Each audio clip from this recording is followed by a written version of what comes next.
with another Cannon logo over there. That's really solid. So these guys are capable of doing many things.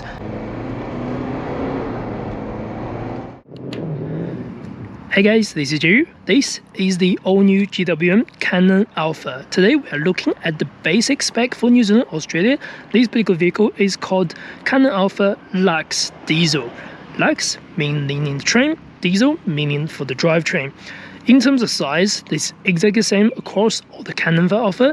So the dimension of this vehicle is over 5.4 meters long, at a height of 1.9 meters high, and the width is 1.99 meters with a wheelbase at 3.35. So it is a bigger ute compared to a lot of medium-sized ute on the market. Let's say the Ford Ranger, the Toyota Hilux, even the standard GWM Cannon is smaller than this. So overall, still very aggressive. The front looks very similar to the Tank 500, but the grille has a little bit different contrast, different lines over here. And the logo is, of course, is not a Tank logo. This is a Cannon logo instead. Other things, we have full LED headlights with LED daytime running lights as well. Only thing on this Lux spec, there's no LED fog lights underneath, where on the other trims you get LED fog lights. On the side of the vehicle, we get 18-inch alloys as standard with the Cannon logo just in between, and fixed step on the side with another Cannon logo over there as well. So that's really cool. The proportion of the vehicle is quite chunky, so you can see the front cabin takes majority of the space. On many of the medium-sized ute on the market, the front cabin is actually a lot shorter, so this vehicle will be really good to take passengers and stuff like that. The rear bed or trunk or boot, whatever you want to call it, is going to be identical to what you can find on the medium-sized ute, like a Toyota Hilux or Ford Ranger, so to speak. At the back, we got these chunky LED tail lights. Looks really cool. Some black contrast over here. And 4x4, it means all these Cannon Alpha is all 4-wheel drive or all-wheel drive, whatever you want to call it. 2.4T means this is the diesel 2.4 liter. The rear tailgate on this vehicle isn't the split tailgating, this base model, just the standard one piece, which is still fun. It's got gas struts on the side, so nice and not heavy at all. And it's got deck liner inbuilt, so pretty good for your storage. It's got hooks, reins, and probably you get sports bars, liners or covers, whatever you need for this sort of vehicle. You also notice on the rear windscreen there's just one piece. There's no middle mirror to be electronically adjusted. That's only available on the higher spec. Anyway, push that back. Pretty simple. Now, if you open the rear door, you can see how chunky this is because they cover the zipper, which you get a storage space. That's really cool. The finish on the doors are premium, and this is no level down from even the top spec.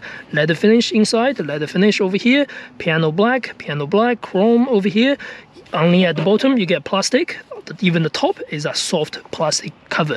So everything is really good in terms of finish for this vehicle. On the seats, you notice on the other side, I've moved the seats all the way forward, so you get the lay down sort of design, where on this side, you can again go forward and backwards. On the higher spec, you get electric buttons on the side, where on this one, just a manual adjustment, which is totally fun. Stepping in is pretty easy. Just like that, we are in. So when the seats are straight up, when this is my sitting position at the front, I've got good amount of legroom, good amount of foot space, and really good amount of headroom as well, so no issue on that. In the center, we got armrest.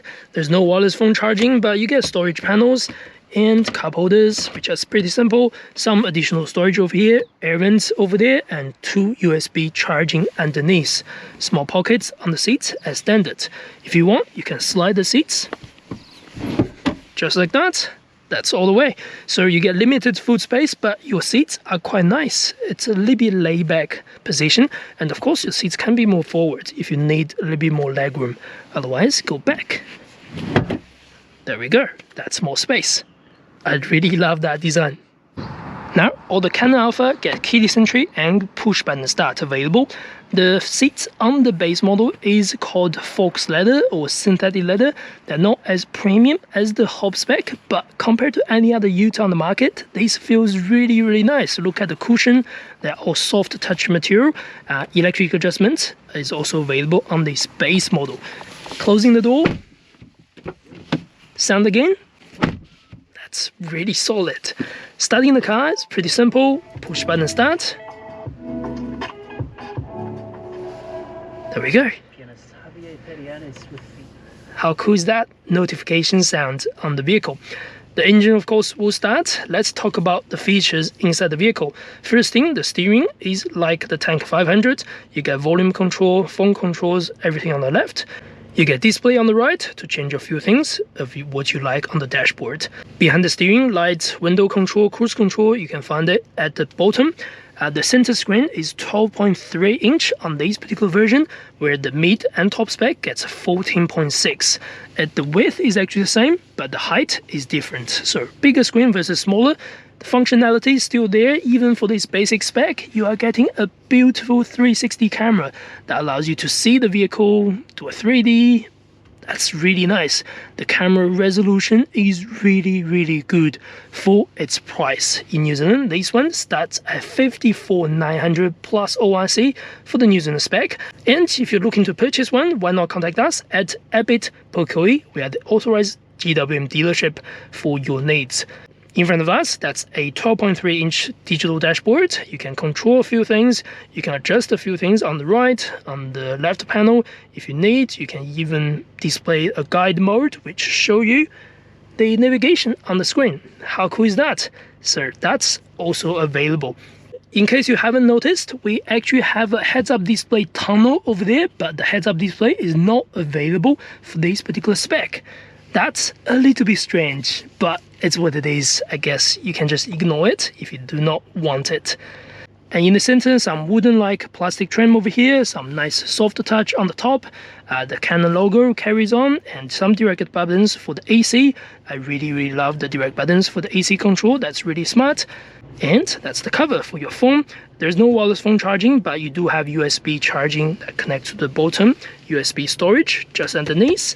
And then gear shifter is over here, and you get auto hold, handbrake, 4L for your gear, driving mode to change whatever you like, diff lock for the rear, as there is no front diff lock for this particular version. Center console is huge, it's deep, it's got air vents going through if you like, and storage, cup holders if you need anything. Glove box is decent as well. So yeah, in terms of storage and space and interior finish, this one is definitely on top of its game for this price range. Alright, let's get it on the road to see how this one goes.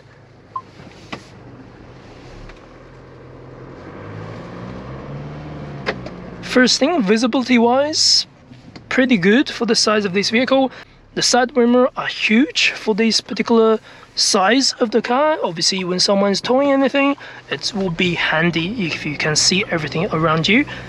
The rear windscreen is large as well, so not bad at all. I don't get any sort of really bad blind spot. The A-pillar is on the medium to thick level, so maybe for someone it will block partially on your blind spot when you go around the roundabout, but mostly you'll be totally okay with that. And next, let's go through some numbers on the driving part. The vehicle is powered by a 4-cylinder 2.4-liter turbocharged diesel motor, and the power is 135 kilowatts, 480 newton meters of torque. In terms of gearbox, this is available in the 9-speed automatic gearbox. In terms of driving around this sort of semi-rural road, you can feel the suspension's working okay, but it's bouncing here and there a little bit, as there's no load, there's no passenger at the back. And going uphill, it doesn't really struggle. I'm just only putting the foot down very gently. You are going to hear the diesel noise, and that's obviously very different from the 2-liter hybrid. In case you want to check the hybrid drivetrain, do not forget to check the other video on the channel.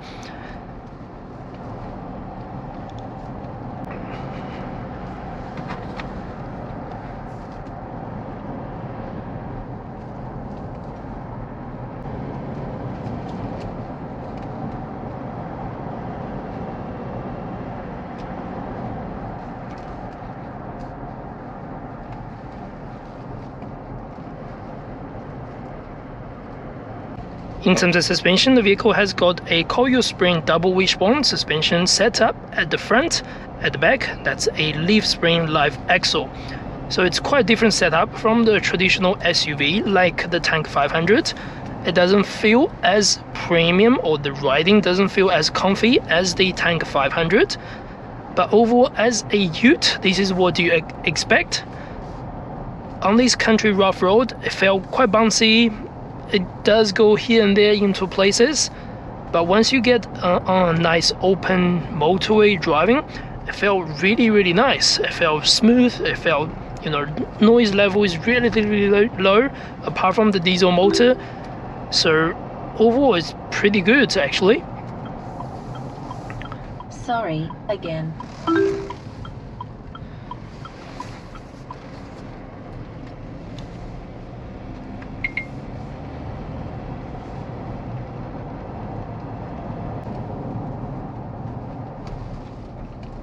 In terms of handling, it is like a big ute. So on this country road, it's not going to be super supportive or super sort of balanced. It's not sporty in any way. But yeah, that's what it is for this sort of chassis.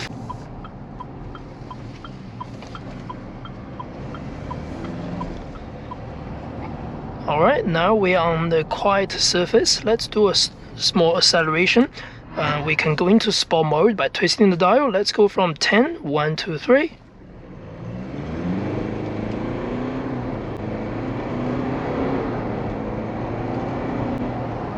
It's alright. It's not punchy in any way, but it's got its own sort of acceleration or speed. The transmission doesn't feel anything. I don't feel the big gear change. It's not aggressive gear change either. It felt relatively smooth. The first accelerator does have a little bit hesitation. I would say that's more of a turbo lag or transmission lag here and there. But this is what you expect at this, I would say, price range. It's not sporty. Someone tested online to be about 10 to 11 seconds to 0 to 100 k's. I wouldn't say this will be fast, but it's average for the daily runs. For this particular chassis, either the 2.4 litre diesel or the 2.0 litre hybrid turbo petrol, you can get 3.5 ton towing out of it. And that means these cars are capable of doing many things. And also for off-roading, this car has a 224mm ground clearance. So that's very good for the size and for off-road if you need to take it somewhere. The original tires isn't really great. It's GT tires. It's not the best brand. It's not the best sort of quality. The rubber felt sort of in between off-road and city driving. I would say on surface like this, it's not the most quiet tires the factory has put it on. But it does the job okay for most parts. Handling wise, it's alright. Again, you get the bounce here and there, and you can feel it on your seats too. But again, do remember we are driving on a very rough country road still in New Zealand.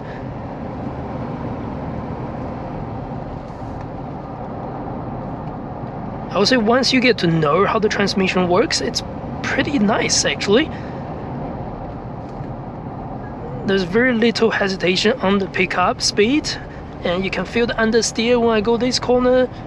So again, it reminds you are driving a big ute with more than 3 meters of wheelbase. And the brake is okay. There's no load at the back, so all the brake motions felt quite strong.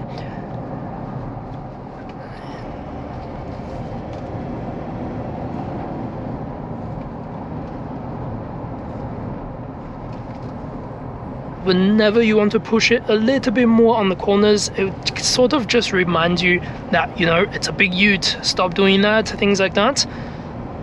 I guess this is what you will need to experience on this sort of chassis, on all the things. So switching back to normal mode.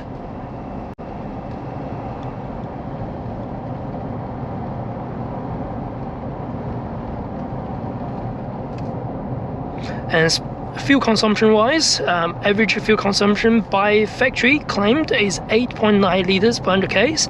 I would say average, you'd be looking at about 10 liters per 100 k's roughly. Depends on how you drive, really. I'm pretty sure you can get better than 10, but yeah, in my experience, it's around 9.5 to 10-ish. So okay, not too bad at all. Now that's pretty much all I wish to talk about for this video, for the quick drive on the GWM Cannon Alpha 2.2 liter diesel. What do you think? Do you like the diesel or do you like the hybrid better? Let me know in the comments. And of course, if you're looking to purchase one in Auckland, New Zealand, contact us. We are Ebbett Pukekohe, the GWM and Haval dealership. That's the end of this video. Hope you enjoyed the contents. If you do not forget to subscribe and like. That's the best way to support this channel. And as always, I will see you next one. Thank you very much.